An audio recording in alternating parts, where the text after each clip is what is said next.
Bismillahirrahmanirrahim. Assalamualaikum warahmatullahi wabarakatuh.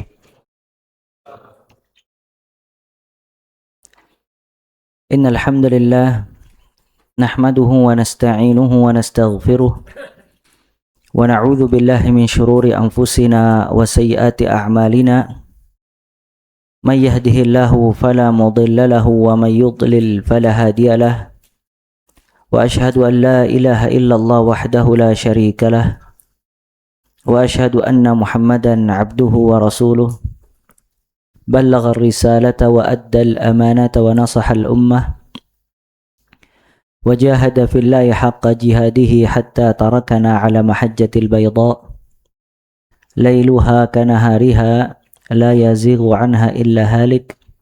Fa salawatu rabbi wa salamuhu alaihi wa ala alihi wa ashabihi wa man tabi'ahum bi ihsanin ila yaumiddin. Allahumma anfa'na bima 'allamtana wa 'allimna ma yanfa'una wa zidna 'ilma.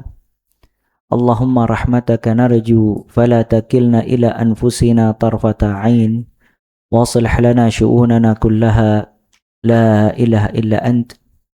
Rabbana taqabbal minna innaka antas sami'ul 'alim wa tub 'alaina innaka antat tawwabur rahim. Allahumma ij'al a'malana kullaha salihah waj'alha liwajhika khalisa wa la taj'al li ahadin fihi syai'a. Rabbi shrah li sadri wa yassir li amri wahlul 'uqdatam min lisani yafqahu qawli, thumma amma ba'd. Na'am ayol ikhwah rahimani wa rahimakumullahu jami'an. Kita lanjutkan kajian dan ta'lim kita, masih membahas ringkasan fikih ibadah, dan sekarang kita masuk ke bab yang baru, yaitu bab al-mashu 'alal khuffain, yaitu bab mengusap al-khuf, ya, alas kaki atau sepatu yang menutup mata kaki dan yang lainnya. Tafadhal dibaca. Bismillahirrahmanirrahim. Ringkasan fikih ibadah, macam-macam najis dan cara membersihkannya. Bukan setelahnya, bab setelahnya. Ada setelahnya. Al-mashu 'alal khuffain. Halaman setelahnya. Ada enggak?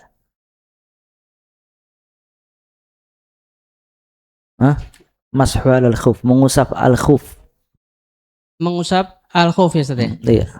Mengusap al-khuf, alas kaki atau sepatu yang menutupi kaki hingga mata kaki dan perban.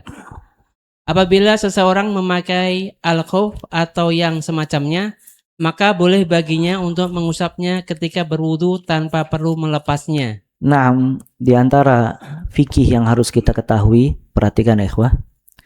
Di antara fikih yang harus kita ketahui, yaitu ada satu bab al-mashu 'alal khuffain, mengusap al-khuf.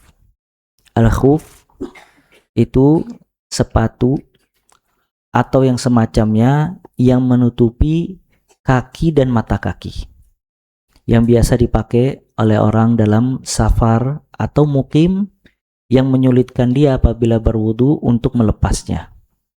Dan ini datang syariat Islam memudahkan kaum muslimin apabila dia memakai al-khuf, maka dia boleh ketika berwudu untuk mengusap, tidak perlu dibuka sepatu atau khuf tadi.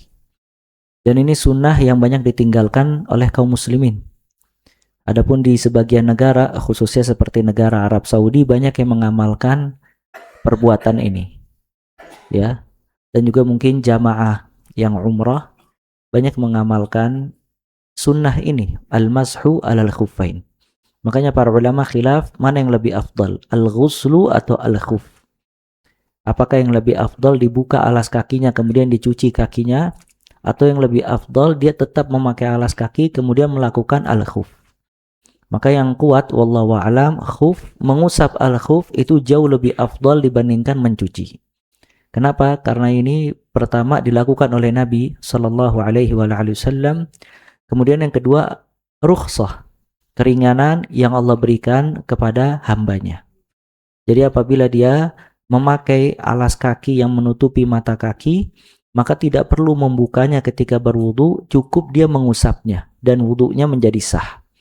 Apabila seseorang misalnya naik pesawat, dia memakai sepatu, kemudian dia berwudu di pesawat, dan di pesawat itu wajib berwudu sebagaimana yang kita jelaskan, karena di pesawat itu tidak ada debu. Yang dilakukan oleh sebagian orang, dia tayamum di atas pesawat, itu tidak benar. Yang benar, karena masih ada air dan tidak menghalangi dia untuk berwudu, maka dia bisa berwudu di atas pesawat. Nah, ketika di alas kaki tidak perlu dia buka, cukup dia mengusapnya, tapi dengan syarat-syarat yang nanti kita jelaskan. Nah, ini namanya al-mashu alal khuffain. Makanya dinamakan dengan al-khuf. Dan al-khuf kata para ulama itu alas kaki yang menutupi hingga mata kaki. Baik kaos kaki ya, atau sepatu ya, atau nggak mesti mata kaki, yang menutupi sebagian besar kakinya, apalagi kalau sampai menutupi mata kaki. Dan sebagian sekarang sepatu mata kakinya terbuka tapi tertutup semuanya, betul apa tidak? Maka itu masuk di dalam hukum ini, al-mashu alal khuffain, kecuali mungkin yang tidak menutupi semua mata kaki, seperti sepatu sendal yang bisa dilepas, yang ditutupi depannya tapi belakangnya terbuka, maka ini nggak masuk dalam al-mashu alal khuffain. Atau kaos kaki yang tipis ya, kaos kaki yang sangat tipis, mungkin yang tidak menutupi semua mata kaki, semua kaki secara keseluruhan, maka mungkin itu dilepas, tidak masuk hukum dalam al-mashu alal khuffain. Namun kaos kaki yang menutupi sebagian besar atau bahkan seluruh kaki, dan juga sepatu atau yang semacamnya, maka dia bisa mengamalkan sunnah ini, yaitu al-mashu alal khuffain. Dan perkara ini ya ikhwah, ada satu kaidah di dalam agama Islam yang dikeluarkan oleh para ulama, al-masyaqqatu tajlibu taysir. Para ulama memberikan kaidah di dalam agama Islam, mereka mengatakan al-masyaqqah tajlibu at-taysir. Kesulitan di dalam agama Islam itu membawa kepada kemudahan. Maka ini menunjukkan ad-din yusrun, agama ini mudah. Maka semua yang di situ ada masyaqqah, ada kesulitan, mesti diberikan kemudahan oleh Allah Azza wa Jalla. Dan ini banyak kasusnya di dalam syariat kita. Seperti ketika seseorang safar, ada ahkam al-musafir, hukum bagi orang yang safar. Pertama, sholat. Maka disunnahkan baginya untuk mengqasar, tidak itmam, menyempurnakan salat. Apabila salat itu rubaiyah 4 rakaat, maka dia bisa mengqasarnya menjadi 2 rakaat. Dan juga apabila lagi kesulitan, maka datang agama Islam membolehkan untuk jamak, menjamak di antara 2 salat. Ya, dan jamak hukumnya lebih luas dibandingkan qasar. Kemudian di antara ahkamul musafir, siam, puasa. Orang yang berpuasa apabila dia tidak mampu dan tidak kuat, maka dibolehkan untuk batal puasa. Bahkan kalau misalnya dia memaksakan puasa hingga melemahkan dirinya, termasuk yang bermaksiat. Sebagaimana sabda Nabi SAW ketika melihat para sahabat tetap puasa dalam keadaan yang sangat sulit dan dia tambah melemah, kata Nabi SAW, ulaikal usad, ulaikal usad. Mereka bermaksiat, mereka bermaksiat. Kenapa? Karena mereka menghindari rukhsah, keringanan yang Allah berikan atas mereka. Ya. Nah, salah satunya al-mashu alal khuffain. Ketika sulit untuk dibuka khuf, sepatu, kaos kaki, semua alas kaki atau yang semacamnya, maka datang agama Islam memberikan taysir, kemudahan. Dan bahkan al-mashu alal khuffain itu bukan kaitan dengan safar. Boleh dilakukan oleh orang yang mukim dan boleh dilakukan oleh orang musafir. Orang-orang yang bekerja kantor, yang dia memakai sepatu, kaos kaki, ketika berwudu mungkin dia tidak lepas. Dia cukup al-mashu. Kemudian dia sholat di atas kaos kakinya. Sah. Tanpa harus melepas kaos kaki atau sepatunya. Bisa difahami ini ya. Dan ini kemudahan dari Allah Azza wa Jalla. Nah, tafadhal dibaca. Waktu dan syarat. Pertama, 1 hari dan 1 malam bagi mukim. 2, 3 hari dan 3 malam bagi musafir. 3, memakai Di antara waktu dan syaratnya. Jadi di sini juga harus diketahui bagaimana cara kita agar bisa mengamalkan sunnah ini dan rukhsah, keringanan ini dari Allah Azza wa Jalla. Yang pertama, waktunya. Buat mukim itu 1 hari dan 1 malam. Jadi 1 hari dan 1 malam buat mukim boleh dia mengusap khuf. Kalau lewat dari 1 hari 1 malam, maka harus mencuci kaki. Buat musafir itu 3 hari bilayalihin, 3 hari dengan malamnya, 3 malam. Jadi 3 hari 3 malam buat musafir. Kalau lebih dari itu dia harus mencuci. Ya, dia harus mencuci. Ini sebagaimana sabda Nabi sallallahu alaihi wasallam yang diriwayatkan oleh Imam Muslim, anna Nabiy sallallahu alaihi wasallam ja'ala lil musafir 3 ayyam wa layalihin. Nabi sallallahu alaihi wasallam memberikan syarat atau menjadikan syarat mashu ala al-khuffain buat orang musafir 3 hari 3 malam. Walil muqim, dan untuk orang yang muqim, wa yauman wa lailah lil muqim, 1 hari 1 malam. 1 hari 1 malam. Mulai kapan berlaku waktunya? Mulai kapan? Mulai kapan waktu itu berlaku 1 hari 1 malam? Semenjak dipakai atau semenjak apa? Kapan berlaku? Ya, sebagian mengatakan dari pertama kali dipakai, dan pendapat yang kuat semenjak hadas setelah dipakai. Jadi ketika antum pakai nggak terhitung, tapi ketika hadas baru dihitung 1 hari 1 malam. Contoh, antum pakai pagi, hadasnya zuhur, maka 1 hari 1 malam sampai kapan? Sampai zuhur berikutnya. Bisa dipahami ya? Dari hadas setelah pakai. Nanti hadas setelah pakai baru dihitung 1 hari 1 malam bagi mukim. Tapi kalau bagi musafir 3 hari 3 malam. Nah, yang kedua, yang ketiga. Yang ketiga, memakainya dalam keadaan toharoh. Nah, ini juga syaratnya. Jadi ketika antum pakai al-khuf, antum harus dalam keadaan taharah. Kalau antum tidak dalam keadaan taharah, maka tidak sah. Ya.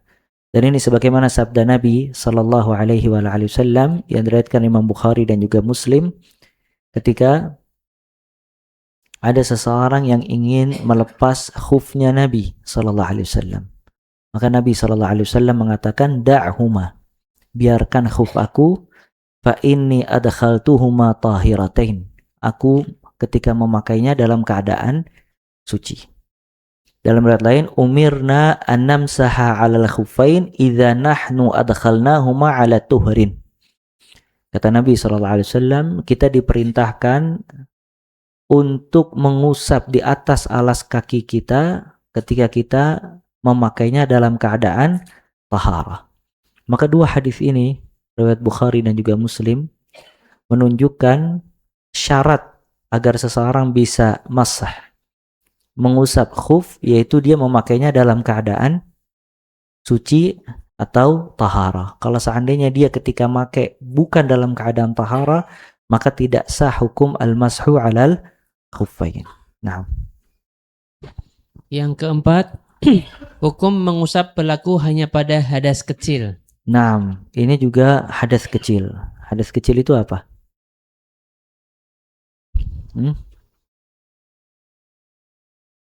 Hadas dibagi 2. Hadas akbar, hadas asghar. Hadas besar, hadas kecil. Hadas kecil buang air besar, buang air kecil, itu hadas kecil. Hadas besar junub. Ya, kalau junub maka wajib dibuka. Kenapa? Karena syarat mandi junub ta'mimul ma'. Dia harus seluruh badannya terkena air. Maka tidak sah al-mashu 'alal khuffain apabila terjadi hadas akbar. Nah, Dalil dari Anas secara ada tambahan lagi yang bisa antum catat, mungkin ana enggak ini. Di antara syarat yang kelima yaitu khuf, alas kaki yang dipakai mubah. Alas kaki yang dipakai adalah alas kaki yang mubah. Tapi kalau semisalnya yang tidak mubah maka tidak sah.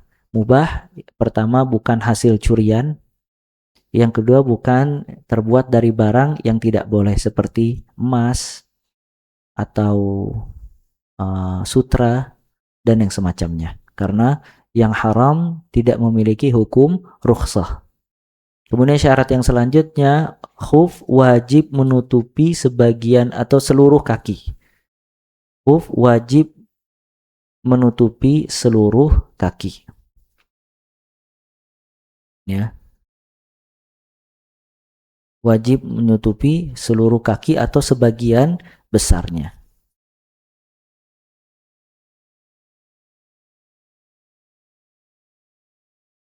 Nah, tafadhal.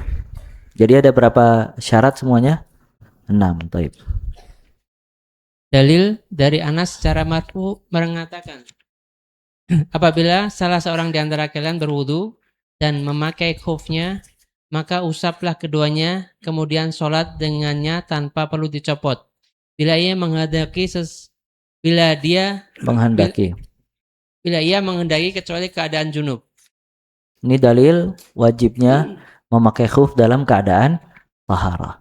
Nah, Nabi SAW menjadikan buat musafir 3 hari dan 3 malam, sedangkan untuk mukim sehari semalam. Sifat mengusap al-khuf, caranya dengan mengusap sebagian besar atas khuf tanpa bawahnya. jadi yang diusap itu atasnya bukan bawahnya. Subhanallah, padahal yang bawah, yang kotor mana? Bawah, tapi yang diusap atasnya. Maka ini ada perkataan bagus dari Ali bin Abi Thalib radhiyallahu taala an, diriwayatkan oleh Imam Abu Dawud. Kata Ali, "Lau kana ad-din bi ra'yi, lakana asfalul khuf awla bil mashi min a'lah. Wa qad ra'aitu Rasulullah sallallahu alaihi wasallam yamsah ala dhahri khuffai." Kata Ali bin Abi Thalib radhiyallahu taala an, kalau seandainya agama dengan pendapat dan akal, maka yang diusap dari khuf, dari alas kaki itu bawahnya bukan atasnya. Sedangkan aku melihat Nabi SAW mengusap sebagian besar atas khufnya. Jadi yang dia bersihkan atasnya. Ustaz, kalau bawahnya kotor bagaimana?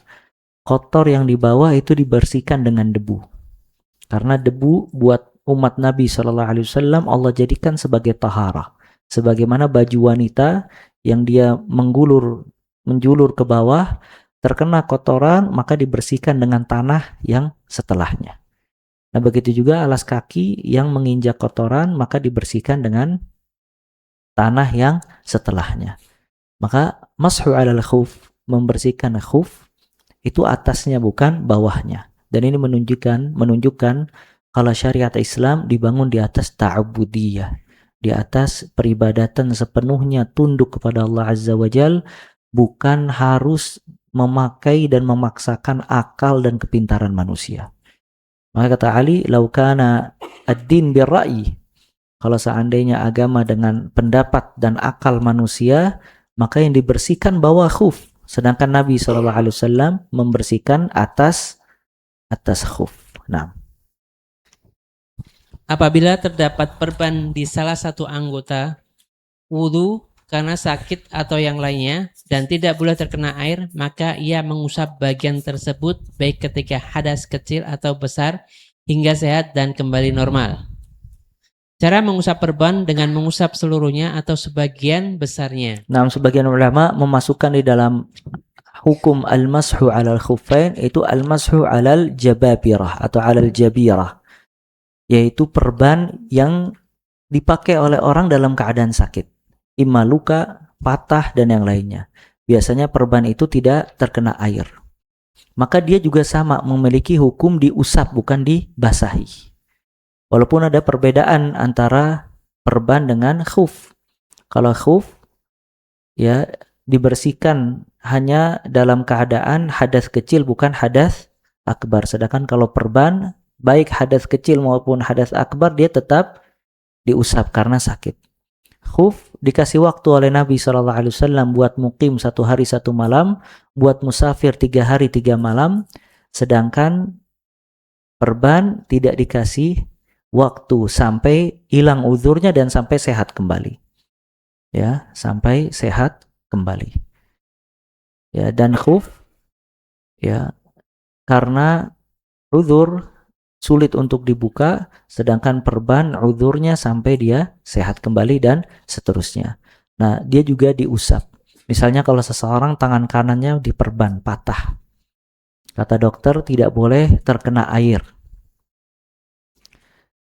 maka dia cuci semua bagian tubuhnya kecuali tangan yang ada perban, dia usap. Ya, semuanya dia cuci. Begitu juga mandi. Kalau mandi semuanya dia basahi kecuali yang ada luka, yang ada perban, dan itu sah. Ya, karena dia ada uzur syar'i. Makanya disebutkan dalam hadis ya, Ammar ibn Yasir radhiyallahu taala an pernah safar. Kemudian junub bersama temannya. Yang satu temannya tidak mandi, tayamum mungkin. Ammar bin Yasir tayamum, temannya berguling-guling di pasir. Subhanallah, sampai perkara ini kepada Umar bin Khattab radhiyallahu taala. Maka Umar menegur Ammar bin Yasir. Kata Umar, kenapa engkau tidak mandi? Kenapa engkau berani sholat? Kata Ammar bin Yasir, ini yang diperintahkan oleh Nabi SAW, tayamum. Dan subhanallah, anak ketika mendengar hadis ini, orang kalau junub tidak ada air dia tayamum, itu bersama Anda wahai Amirul Mukminin. Artinya hadis ini diucapkan di hadapan Ammar dan Umar. Rasulullah SAW ketika menjelaskan itu ada Ammar bin Yasir, ada Umar bin Khattab radhiyallahu taala. Subhanallah, Umar lupa. Oh, kata Umar, ana lupa, kata hadisnya. Maka kata para ulama, salah satu sebab khilaf biasanya ulama lupa hadis. Akhirnya terjadi khilaf di antara para ulama. Padahal yang dilakukan Ammar ada landasannya, cuman Umar lupa akan hadisnya. Ini menunjukkan ya ulama mujtahid, dia istihad, kalau benar dia dapat 2 pahala, kalau salah dia dapat 1 pahala. Dan di antara sebabnya kadangkala dia terkecoh, salah dan lupa terhadap hadis yang pernah dia pelajari. Nah, ini menunjukkan kalau orang pakai perban nama yang lainnya dikasih uzur dalam agama Islam sampai dia benar-benar sehat kembali ya, dan bisa mencuci kembali bagian tubuhnya yang sakit dan dilepas perbannya. Dan ada satu hal lagi ya ikhwah yang berkaitan dengan al-mashu 'alal khuffain, yaitu berkaitan dengan akidah kita, akidah Ahlus Sunnah wal Jamaah. Kenapa? Karena orang Syiah dia tidak mashu 'alal khuffain, dia tidak mengusap khuf.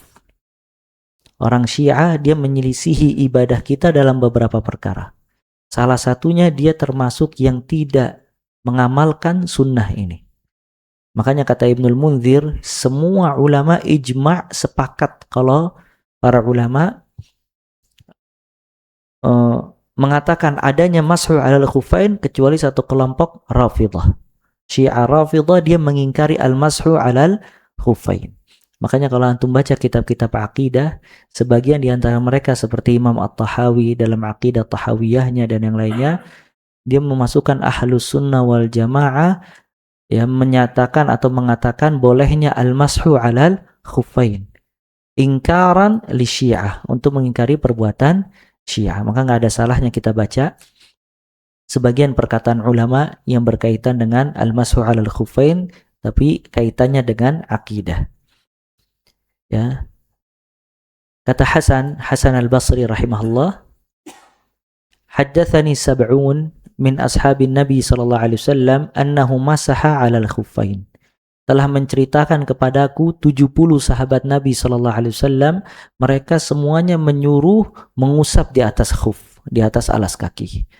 Imam Nawawi rahimahullah, beliau mengatakan rawal al-masha 'alal khuffain khalaiq la yuhsawna minas sahaba. Diriwayatkan hukum al-mashu 'alal khuffain, mengusap di atas khuf, jumlah yang sangat banyak dari sahabat-sahabat Nabi sallallahu alaihi wasallam. Kata Imam Ahmad, laisa fi nafsi minal mashi syai'. Tidak ada dalam hatiku keraguan sedikit pun terhadap hukum ini, hukum al-mashu 'alal khuffain. Fihi arba'una haditsan 'anin Nabi sallallahu alaihi wasallam. Di dalamnya ada 40 hadis, semuanya datangnya benar dari riwayat Nabi Muhammad sallallahu alaihi wasallam. Kemudian kata Ibnul Mubarak, dari Ibnul Mubarak, muhaddis, ya, ahli hadis, laisa fil mashi 'alal khuffain baina as-sahaba ikhtilaf. Tidak ada perselisihan di antara para sahabat yang berkaitan hukum mengusap di atas khuf. Kata Ibnu Utsaimin atau kata Ibnul Munzir dan yang lainnya, ijma' semua ulama bolehnya khuf. Ya, jadi Ahlus Sunnah wal Jamaah menyatakan dan sepakat hukum al-mashu 'alal khuffain kecuali Syiah Rafidhah. Dan kata Ibnu Utsaimin, ya, qala al-ulama, kata beliau, ulama berkata, Syiah Rafidhah menyelisihi sunnah dalam mencuci kaki dalam 3 hal. Jadi orang Syiah itu menyelisihi sunnah Nabi SAW, bahkan syariat Islam dalam mencuci kaki 3 hal. Yang pertama, dia tidak cuci kaki. Jadi orang Syiah kalau wudhu nggak cuci kaki, dia mengusap kaki. Ya, makanya nggak boleh sholat di belakang orang Syiah. Kenapa? Karena dia tidak mencuci kaki. Orang Syiah itu mengusap kaki. Sedangkan subhanallah, Nabi SAW melihat ada sahabat kakinya tidak basah sebesar dirham, disuruh ulang lagi wudhunya oleh Nabi SAW. Dan Nabi SAW melihat ada sahabat-sahabat yang tumitnya tidak basah, kata Nabi, wailul lil a'qab minan nar, celakalah tumit-tumit di dalam api neraka. Dia mencuci tapi tidak rata mungkin ya, masih ada. Sedangkan orang Syiah tidak mencuci, apa dia? Mengusap, mashu 'alal khuffain. Kemudian yang kedua, orang Syiah dia hanya mengusap atas kaki, tidak sampai bawah. Ya, di atas kaki tidak sampai bawah. Jadi kalau kita ngusap khuf, dia ngusap kaki. Yang kita pakai alas kaki buat kaki dia. Kemudian yang ketiga, mereka mengingkari hukum mashu 'alal khuffain. Mereka mengingkari hukum mengusap di atas alas kaki.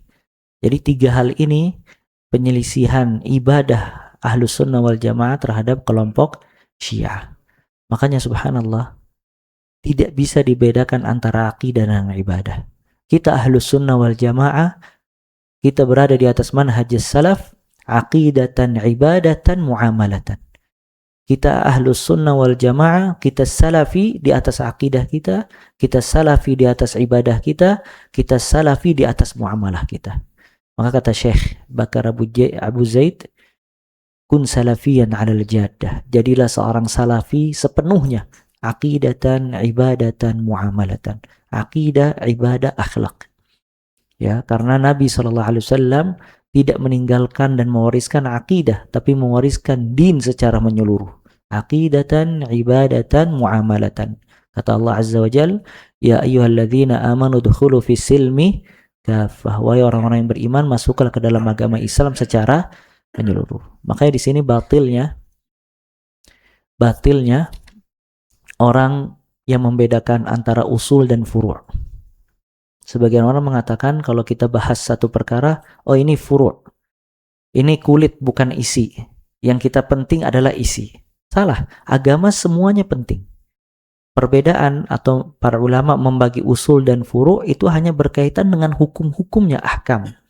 Kalau usul bisa mengeluarkan dia dari Ahlus Sunnah, kalau furu' tidak mengeluarkan dari Ahlus Sunnah. Kalau usul tidak ada khilaf di dalamnya, kalau furu' boleh ada khilaf di dalamnya yang ada ijtihad. Tapi bukan berarti agama itu usul ditekankan, furu' dimudah-mudahkan, tidak. Ya, maka bisa hancur agama ini. Rokok itu furu' bukan usul, Zat. Enggak bisa. La furu' wala usul. Ya, semua ahkamullah sami'na wa ata'na. Ya, pembagian-pembagian usul dan furu' pembagian yang datang setelahnya. Adapun sahabat-sahabat Nabi SAW, mereka tidak pernah mengenal mana usul, mana furu'. Apa yang mereka lihat dari Nabi SAW, mereka langsung mengerjakannya tanpa bertanya kenapa dan apa. Nabi SAW suatu saat sholat di atas terompahnya sendalnya. Kemudian Nabi membuka dan ditaruh di sebelah kiri. Sahabat sholat di belakang Nabi SAW. Subhanallah, semuanya ngelihat Nabi buka, langsung dibuka, ditaruh di sebelah kiri. Kata Nabi, setelah sholat, Nabi SAW melihat sahabatnya melepas sendalnya. Kata Nabi SAW, kenapa kamu lakukan itu? Kata sahabat, karena kami melihat engkau melakukan itu. Kata Nabi SAW, tadi Jibril datang kepadaku memberi kabar kalau terompahku ada kotoran, maka aku melepasnya. Artinya lihat, sahabat Nabi SAW nggak nunggu kelar sholat, anak mau tanya, Rasul, kenapa dibuka? Nggak ada. Atau ketika ngelihat, oh furu. Tapi lihat, sami'na wa ata'na. Makanya subhanallah ya ikhwah, Allah Ta'ala memuji hamba-hambanya yang bersegera di dalam perintah Allah tanpa banyak bertanya. Lihat, Allah berfirman, fafirru ilallah. Bersegeralah menuju kepada Allah. Wasari'u ila maghfirati rabbikum. Bersegeralah menuju Rabb kalian. Kemudian juga apa? Ya ayyuhalladzina amanu idza nudiya lis-salati min yaumil jum'ati fas'au ila dzikrillah. Bersegera tanpa tanya kaif, limadza, kaifa, tanpa membedakan ini usul, ini furu', ya, tapi dia ta'zim, mengagungkan ahkamullah, hukum-hukum Allah Azza wa Jalla. Kalau semua yang kecil maupun yang besar itu hukum Allah yang Allah langsung tentukan syariatnya lewat lisan nabinya sallallahu alaihi wasallam. Makanya subhanallah ya ikhwah, ketika kita mengagungkan ahkamullah, hukum-hukum Allah Azza wa Jalla, maka Allah akan membesarkan pahala yang kita kerjakan. Antum lihat, Nabi SAW melihat ada seseorang masuk surga dan bolak-balik di surga. Kata Nabi SAW, kenapa si fulan bolak-balik di surga? Dikatakan kepada Nabi SAW, si fulan masuk surga karena hanya menghilangkan gangguan di jalan kaum muslimin. Ada ranting, ada besi, dia buang, ikhlas buat Allah, dia tahu ini hukum Allah. Dengan itu dia dimasukkan surga oleh Allah Azza wa Jalla. Padahal itu perkara kecil. Kata Nabi SAW, al-iman bid'un wa sab'una syu'bah. Iman itu 70 sekian golongan. A'laha, yang paling tinggi apa? La ilaha illallah. Adnaha, yang paling ringan, menghilangkan gangguan di jalan. Lihat subhanallah, yang paling ringan menghilangkan gangguan di jalan. Dia amalkan itu, dia masuk surga. Kenapa? Bukan bertanya limadza kaifah, bukan kenapa dan apa, bukan usul, bukan furu', tapi dia belajar hadis, dia tahu ini ahkamullah, dia agungkan, dia amalkan, masuk surga. Perkara kecil. Ya, gimana kalimat la ilaha illallah dia yang ucapkan tadi, sedangkan amalan kecil aja memasukkan dia ke surga. Saqiyul qalb, subhanallah, memberikan minum kepada seekor anjing, azzakumullah. Ya, antum lihat seorang pelacur masuk surga, diampuni dosanya oleh Allah Azza wa Jal, karena ketika dia keluar dari sumur, dia melihat seekor anjing yalhath, mengeluarkan lidahnya kehausan. Akhirnya dia kasih minum ikhlasan lillah, ikhlas buat Allah Azza wa Jal. Subhanallah, dia bukan kasih minum orang mukmin, orang muslim. Dia bukan kasih minum talibul ilm, penuntut ilmu syar'i. Dia bukan kasih minum haji, orang yang haji, yang umrah. Dia bukan kasih minum rahimnya, bapaknya, ibunya, adik kakaknya. Dia kasih minum siapa? Seekor anjing. Subhanallah, syakarallah, Allah bersyukur, Allah ampuni dosanya. Padahal dia berbuat perbuatan nista, dipakai oleh banyak laki-laki. Maka ini menunjukkan perlu adanya ta'zim, mengagungkan hukum Allah Azza wa Jalla. Antum lihat orang Syiah, ya, dia mengubah hukum Allah, maka dihinakan dia oleh Allah Azza wa Jalla. Dan yang lebih menakjubkan, kata Ibnu Utsaimin, hampir sebagian besar hadis mashu alal khufain itu diriwayatkan oleh Ali bin Abi Thalib. Sedangkan orang Syiah kiblatnya siapa? Ali bin Abi Thalib. Ya, dia mengingkari hadis-hadis yang datang riwayatnya sebagian besarnya dari sahabat Ali bin Abi Thalib, menunjukkan kalau mereka kaum yang memang mengikuti hawa nafsu. Nah, Fadhal dilanjut. Tata cara mandi wajib dan sebab-sebabnya. Nah, mandi atau ghusl atau ightisal ini juga satu hukum di fikih. Dan mandi itu ada yang hukumnya mubah dan ada hukumnya wajib. Yang kita bahas apa? Wajib. Ya, kapan mandi itu menjadi wajib. Nah, fadhal. Hukum mandi menjadi wajib bagi 1. Junub, baik keluar air mani dengan hubungan intim atau yang lainnya, dan hubungan intim walaupun tidak inzal mengeluarkan air mani. Nah, yang pertama, mandi itu hukumnya menjadi wajib dengan beberapa syarat. Yang pertama kata para ulama, khurujul mani, keluar air mani. Keluar air mani itu menjadikan hukum mandi wajib. Dan air mani itu keluar dalam dua keadaan. Yang pertama dalam keadaan sadar, dan yang kedua dalam keadaan tidak sadar. Dalam keadaan sadar, baik diantaranya hubungan intim, dia mengeluarkan air mani, atau yang lainnya, ya itu wajib mandi. Semua yang mengeluarkan air mani wajib mandi. Kemudian yang kedua dalam keadaan tidak sadar, misalnya mimpi basah, ihtilam. Dia bangun tidur, dia ngelihat ada air mani, maka wajib mandi. Maka semua yang mengeluarkan air mani itu wajib mandi. Dan syarat yang lain yang mewajibkan mandi itu adalah jima, hubungan intim. Hubungan intim dia wajib mandi walaupun tidak mengeluarkan air mani. Ya. Hubungan intim diwajibkan mani apabila telah terjadi intim. Masuknya zakar kepada kemaluan perempuan. Apabila sudah masuk, maka wajib mandi walaupun tidak inzal, tidak mengeluarkan air mani. Dan ini sebagaimana sabda Nabi sallallahu alaihi wasallam, "Idza jalasa baina syu'abihal arba' thumma massal khitan faqad wajabal ghuslu." Kalau sudah berkumpul di antara 4 paha, maksudnya berkumpul hubungan intim, kemudian masuknya zakar, azakumullah, ke kemaluan perempuan, laki-laki ke perempuan, maka telah wajib mandi. Maka ilaj, bahasa Arabnya ilaj. Ya, ilaj itu memasukkan zakar kepada kepada kemaluan perempuan walaupun tidak inzal, itu wajib mandi. Sebagian orang menyangka kalau keluar air mani baru wajib mandi. Hubungan intim itu wajib mandi. Tapi kalau tidak hubungan intim maka tidak wajib mandi. Ya, kalau tidak hubungan intim tidak wajib mandi. Dan Nabi SAW melakukannya. Maka ketika Aisyah radhiyallahu taala anha haid, Nabi SAW menutup dari bawah pusarnya hingga di atas pahanya. Kemudian Nabi melakukan segalanya kecuali hubungan intim. Ini membolehkan ya laki-laki berbuat dengan wanita yang haid tapi tidak boleh ilaj, tidak boleh jima. Ya. Itu wajib mandi apa enggak? Sesuai, kalau keluar air mani wajib, tapi kalau tidak keluar tidak wajib. Nah, mungkin itu aja, wallahu a'lam. Kita pikir cukup, kita lanjutkan pekan depan bismillah taala. Kita tutup kafaratul majlis. Subhanakallahumma bihamdik asyhadu an la ilaha illa anta astaghfiruka wa atubu ilaik. Wa sallallahu wa baraka abdika rasulika Muhammad wa akhiru da'wana alhamdulillahi rabbil alamin. Tsumma assalamu alaikum warahmatullahi wabarakatuh.